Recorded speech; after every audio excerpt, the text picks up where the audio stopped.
নির্বাচনী ব্যস্ততায় এলাকার আইন শৃঙ্খলা রক্ষার মাঝে মানবিক রূপ আইসের দুস্থ বৃদ্ধের মৃত্যুর পর শেষকৃত্যের খরচ জোগাতে চাঁদা তুলছিলেন পরিবারের লোকেরা। জানতে পেরে শটান হাজির আইসি আর্থিক সাহায্য করে পাশে দাঁড়ালেন পরিবারের। পুলিশের মানবিক রূপের প্রশংসা এলাকাবাসীর। পরিবারের অর্থাভাব, বৃদ্ধের মৃত্যুর পর শেষকৃত্যের জন্য চাঁদা তুলছিলেন পরিবারের লোকেরা। সে সময় বাড়িতে হঠাৎ পুলিশের গাড়ি। ঊর্ধ্বধারীদের দেখে ভয় পেয়ে যান পরিবারের লোকেরা, কিন্তু পরক্ষণেই বুঝতে পারেন খোদ আইসি এসেছেন সাহায্যের জন্য, এসেছেন তাদের পাশে দাঁড়ানোর জন্য। পুলিশের এই মানবিক রূপকে কুর্নিশ জানালেন সকলে। মৃত গণেশের পরিবারের পাশে দাঁড়ালেন মালদহের হরিশ্চন্দ্রপুর থানার আইসি। শেষকৃত্যে দিলেন সাহায্য। প্রসঙ্গত, মার্চ মাসে প্রথম সপ্তাহে বৃদ্ধ অসুস্থ গণেশ দাসকে তুলসীহাটা ব্রিজের নিচে পড়ে থাকতে দেখা গিয়েছিল। 4 দিন ধরে ওই এলাকায় পড়ে থাকা সত্ত্বেও সে সময় কর্তব্যরত পুলিশের পেট্রোলিং ভ্যান তা দেখা সত্ত্বেও উদ্ধার করেনি বলে অভিযোগ উঠেছিল স্থানীয় বাসিন্দাদের। অবশেষে স্থানীয় সংবাদ মাধ্যমের প্রতিনিধির মারফত খবর পেয়ে হরিশ্চন্দ্রপুর 1 নম্বর ব্লকের বিডিও সৌমেন মণ্ডলের নির্দেশে অসুস্থ বৃদ্ধ গণেশকে উদ্ধার করে হাসপাতালে ভর্তি করে হরিশ্চন্দ্রপুর থানার পুলিশ। তবে শেষ রক্ষা হয়নি। হাসপাতাল থেকে ছাড়া পেয়ে অবশেষে বাড়িতেই মারা যান ওই অসুস্থ বৃদ্ধ গণেশ দাস। বিপাকে পড়ে তার হতদরিদ্র পরিবার গণেশের শেষকৃত্যের জন্য অর্থের জোগাড় করতে পারেননি তারা। এবারও সংবাদ মাধ্যমের কাছ থেকে খবর পেয়ে পাশে দাঁড়ালেন হরিশ্চন্দ্রপুর থানার পুলিশ প্রশাসন। হরিশ্চন্দ্রপুর থানা নবনিযুক্ত আইসি বনজিৎ সরকার সংবাদ মাধ্যমের কাছ থেকে খবর পেয়ে তৎক্ষণাৎ ছুটে যান গণেশবাবুর বাড়িতে। পরিস্থিতি বিবেচনা করে তিনি তৎক্ষণাৎ গণেশবাবু শেষকৃত্যের জন্য আর্থিক সহযোগিতা করেন। পুলিশের কাছ থেকে এমন সহযোগিতা পেয়ে আপ্লুত গণেশের পরিবারের লোকেরা।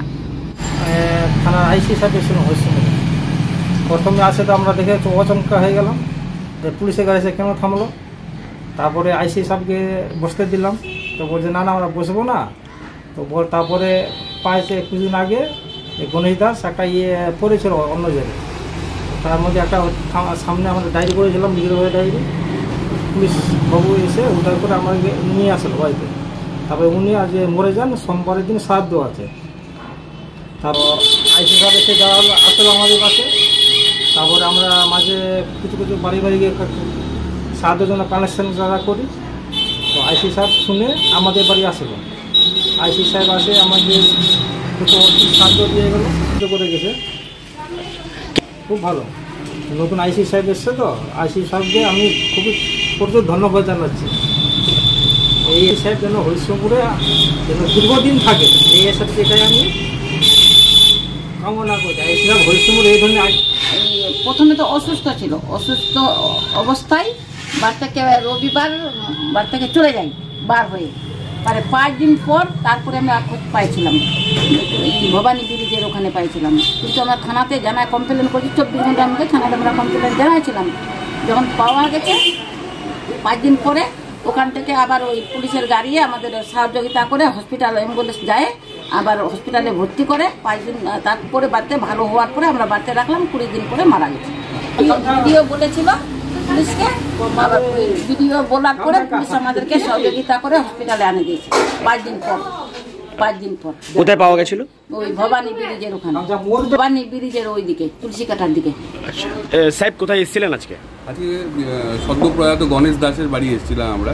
আপনারা জানেন কয়েকদিন আগে উনি অসুস্থ হয়ে গেছিলো, পুলিশ রিকভারি করে ওনাকে নিয়ে এসেছিলো। আপনাদের খবরের জেরে এটা হয়েছিল। তো উনি খুব রিসেন্টলি মারা গেছেন। তো পরিবারের অবস্থা খুব একটা ভালো না। আমাদের তরফ থেকে যাক সৌজন্যমূলক সাক্ষাৎ আর সামান্য একটু সাহায্য এই আর কি। অ্যাকচুয়ালি এটা আমাদের কাছে খবর ছিলই, সংবাদ মাধ্যমের সূত্রেই আমরা খবরটা পেয়েছি।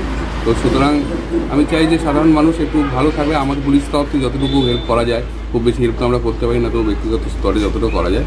এবং সংবাদ মাধ্যম আপনাকে খুব ধন্যবাদ যে আপনি এই ধরনের খবর করছেন। ওনারা শেষকৃত্য করতে পারছিলেন না, এটা শোনা গেল। তো এই জন্যই আমরা ওনার পাশে এসে দাঁড়ালাম এবং আর্থিকভাবে সাহায্য খানিকটা করলাম, যাতে ঠিক মতন ওনার শেষকৃত্যটা সম্পন্ন হয়।